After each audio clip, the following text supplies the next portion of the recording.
abscisic acid. As mentioned earlier, abscisic acid, that is ABA, was discovered for its role in regulating abscission and dormancy. But like other PGRs, it also has नाम ही है abscisic acid, the abscission. But like other PGRs, it also has other wide-ranging effects on the plant growth and development. और इसका wide ranging effects है, लेकिन इसका effect सारा जो है एब्सिशन में ही रहता है. ठीक है. It is a natural growth regulating substance which acts as a growth inhibitor even at a very low concentration, less than 1 parts per million. बहुत थोड़ा सा भी रहे ना तो भी ये किस चीज़ का काम करेगा? इनहिबिशन का ही काम करेगा.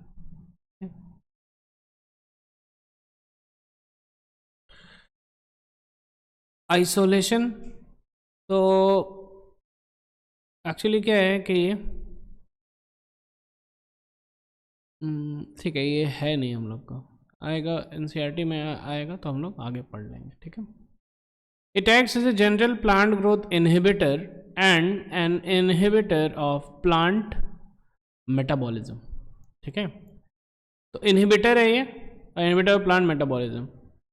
ठीक है. तो यहाँ पे देखिए रोल में bud dormancy, hardness, seed germination, fruit development, senescence and abscission, flower and sex expression. ठीक है. इसका रोल जो है इनहिबिशन का ही रहता है. हाँ. कोल्ड हार्डनेस, कोल्ड हार्डनेस का मतलब है कि जब कोल्ड सीजन है, ठीक है, कोल्ड सीजन में अगर मानिए कि जो है सीड जर्मिनेट कर गया, क्या हो गया? सीड जर्मिनेट कर गया. तो ये छोटा सा सीड है, इधर से निकला, शूट निकला और इधर रूट्स वगैरह हो रहा है. ठीक है. तो ये जो निकला इधर से, ठीक है, और छोटा छोटा जो लीव्स निकला, अब क्या होगा कि कोल्ड के वजह से इसको हानि पहुंच सकता है ना. हाँ. तो ये क्या करता है, ये बोलता है कि भैया कोल्ड में हम इसको जर्मिनेट ही नहीं होने देंगे. आया समझ में? कोल्ड में आप ऐसे ही रहो. ठीक है. कोल्ड में आप ऐसे ही रहो. तो जो है कोल्ड हार्डनेस का मतलब क्या है कि इसका जो आउटर कवरिंग है ये सब जो है हार्ड कर देता है ताकि सीड जर्मिनेट ही नहीं हो पाए, स्पेशली कोल्ड के सीजन. पानी वगैरह कम है कोल्ड में. ठीक है. और अगर स्नो वगैरह पड़ रहा है तो स्नो से तो ये बेचारा एक स्नो में इसका टाटा बाय बाय हो जाएगा, राम नाम सत्य हो जाएगा. है कि नहीं? ठीक है. तो seed is much more stronger than a seedling. Clear है क्या? सीड टॉलरेट कर सकता है, लेकिन बेचारे जो सीडलिंग है, जो छोटू सा प्लांट है, ये टॉलरेट नहीं कर सकता. तो वही हो गया ये कोल्ड हार्डनेस. क्लियर है क्या? यस और नो? जो भी है, जैसे बड डॉर्मेंसी, वो भी वही है कि जब सही समय आएगा तब फ्लावर होगा, नहीं तो पहले ही अगर फ्लावर हो गया पता नहीं वो फ्लावर झेल पाएगा कि नहीं झेल पाए. क्लियर है क्या? आगे बढ़. ठीक है. General plant growth inhibitor.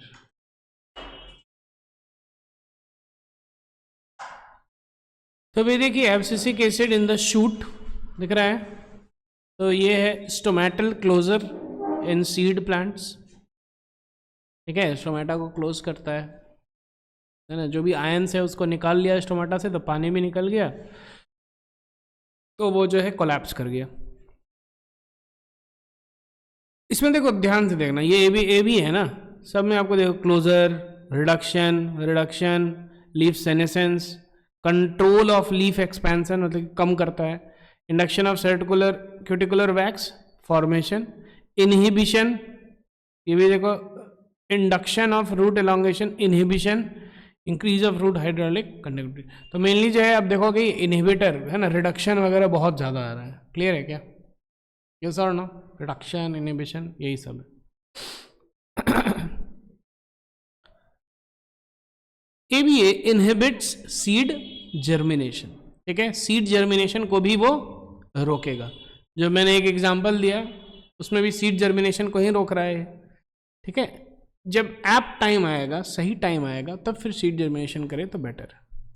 ABA stimulates the closure of stomata and increases the tolerance of plants to various kinds of stresses. Stomata, closure of stomata करेगा, stomata को close करेगा, and increases the tolerance of plants to various kinds of stress. तो plant जो है जब भी stress में होगा तो हार्मोन रिलीज करेगा, और वो है एब्सिसिक एसिड और इवन इथिलीन भी, ठीक है। स्ट्रेस में हो सकता है प्लांट, जैसे कि फॉर एग्जांपल एकाएक वेदर चेंज हो गया, स्ट्रेस में आ गया ना। तो हम लोग का एक्वेरियम है, एक्वेरियम पता है जब क्लीन होता है, जिस दिन क्लीन होगा, कल क्लीन हुआ था एक्वेरियम, तो कल जो है अगर आप दीजिएगा भी ना खाने के लिए, तो थोड़ा सा खाएगी, अच्छे से नहीं खाती है वो, क्योंकि स्ट्रेस में आ जाती है, उसको नया इन्वायरमेंट लगता है।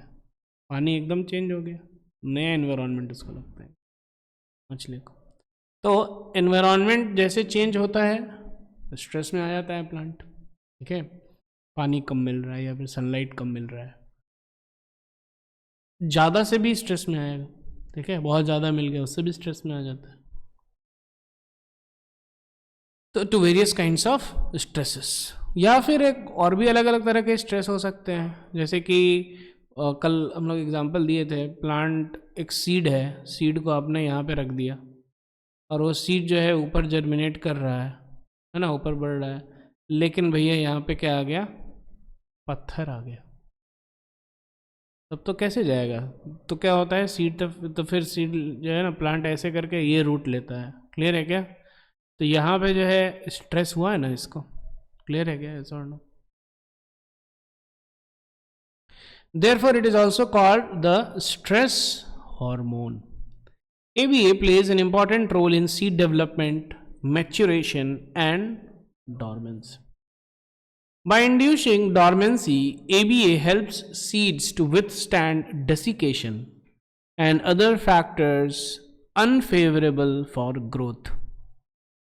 ठीक है, डेसिकेशन का मतलब क्या होता है?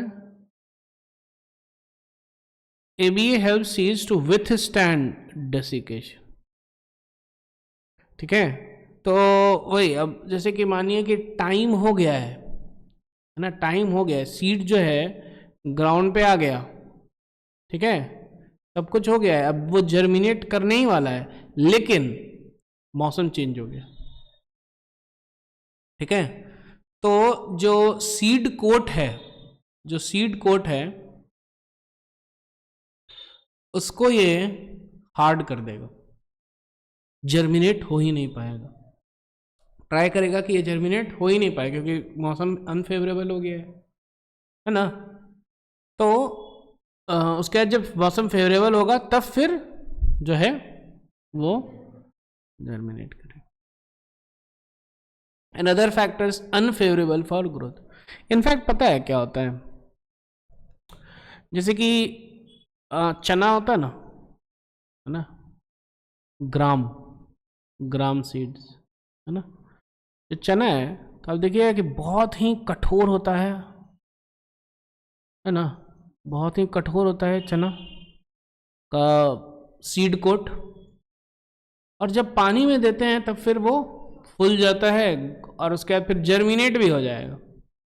इनफैक्ट वाटर में रहने से पता है क्या होता है, एब्सिसिक एसिड जो है वाटर से वॉश आउट हो जाता है, निकल जाएगा। एब्सिसिक एसिड जो उस सीड के अंदर है ना, वो वाटर देने से वो एब्सिसिक एसिड निकल गया, तो वो निकल गया तो जो सीड कोट जो कि बहुत हार्ड था वो सॉफ्ट हो गया।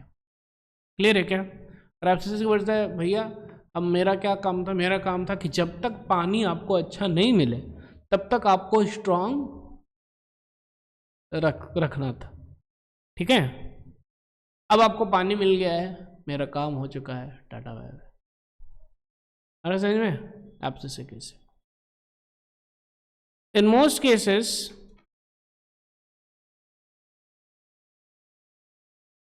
most cases, ABA acts as an antagonist to gibberellic acid. Gibberellic acid क्या था? प्रमोट करता था, और ABA क्या करता है? इनहिबिट करता है ना। तो गिबरेलिक एसिड जो है वो सिग्नल देता है कि भैया और ग्रो करो, और ग्रो करो, ठीक है। एब्सिसिक एसिड बोलता है नहीं, तो it acts as an antagonist, ठीक है, उसको कंट्रोल करता है, गिबरेलिक एसिड को कंट्रोल करता है। We will summarize that for any and every phase of growth, differentiation and development of plants, one or the other PGR has some role to play. हम लोग पढ़े थे, है ना, ये चैप्टर का नाम है प्लांट ग्रोथ एंड डेवलपमेंट। तो डेवलपमेंट में हम पढ़े थे कि कुछ भी हो रहा है प्लांट में, है ना, जर्मिनेशन से मैच्योर हो रहा है, मैच्योर से फ्लावरिंग कर रहा है, फ्लावरिंग से फ्रूट डेवलप हो गया, फ्रूट डेवलपमेंट के बाद फ्रूट निकल गया, फ्रूट लीव्स वगैरह निकल गए, उसके बाद फिर इवन प्लांट भी जो है ना, डेथ हो गया प्लांट का, उसके बाद फिर सीड आया, सीड टॉमिन से, जो भी है, जो भी चीज़ें प्लांट में हो रही हैं, जो भी प्रोसेस हो रहे हैं प्लांट में, everything is actually development. Clear है क्या? सब कुछ क्या है? डेवलपमेंट, ठीक है। तो डेवलपमेंट में क्या होगा कि all these PGRs, all this they play their role. Clear है क्या? रोल प्ले कर। Such roles could be complementary और एंटागोनिस्टिक। कॉम्प्लीमेंट्री का मतलब क्या है और एंटागोनिस्टिक का मतलब क्या है? कॉम्प्लीमेंट्री बेसिकली क्या है कि एक PGR से सारा चीज संभव नहीं है, समझ में। तो एक PGR तो दूसरा PGR भी रहेगा, तब फिर अच्छा खासा अच्छे से डेवलपमेंट होगा। क्लियर है क्या? तो दोनों जो है एक साथ काम करेंगे। क्लियर है क्या? दोनों या फिर बहुत सारे PGR जो है एक साथ काम करते हैं। अब देखिए जैसे फ्रूट डेवलपमेंट है, आपको सारा ये 4 PGR एक साथ काम कर रहा है, दिख रहा है क्या ये सर? और दे कुड बी इंडिविजुअलिस्टिक और सिनर्जिस्टिक। लेकिन कुछ कुछ चीजें हैं, जैसे कि जर्मिनेशन दिख रहा है क्या? इसमें क्या है कि भैया गिबरेलिन काम कर रहा है। क्लियर है क्या? सीड डॉर्मेंसी में जो है एब्सिसिक एसिड काम कर रहा है। क्लियर है क्या? सो दे कुड बी इंडिविजुअलिस्टिक और सिनर्जिस्टिक, या तो वो इंडिविजुअल हो या फिर सब साथ में काम करें, ठीक है। और मोस्टली जो है कैसा रहता है? मोस्टली, क्योंकि देखिए जर्मिनेशन तो थोड़े समय के लिए है ना, मोस्टली जो है सब लोग साथ में मिलके काम करते हैं। क्लियर है क्या? Similarly, there are a number of events in the life of a plant where more than one PGR interact to affect that event. Example, dormancy in seeds and buds, abscission, senescence, apical dominance, and etc. Remember, the role of PGR is of only one kind of intrinsic control. हम लोग पढ़े थे 2 type का control रहता है plant को, intrinsic और extrinsic. Intrinsic में एक चीज और था, क्या था?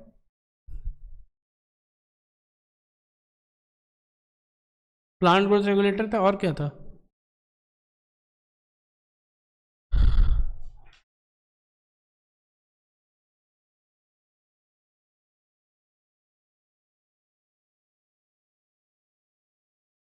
उसमें नहीं है, पिछले वाले में था। इंट्रिंसिक में एक और चीज था, वो था जेनेटिक्स, जीन्स। जीन भी तो है ना, वो भी तो कंट्रोल करता है। क्लियर है क्या? Along with the genomic control, हाँ देखिए, along with genomic control, genomic control हो गया एक दूसरा intrinsic factor, and extrinsic factors they play an important role in plant growth and development. Clear है क्या? हाँ है तो intrinsic factor, intracellular that is genetic factor, intercellular plant growth regulator.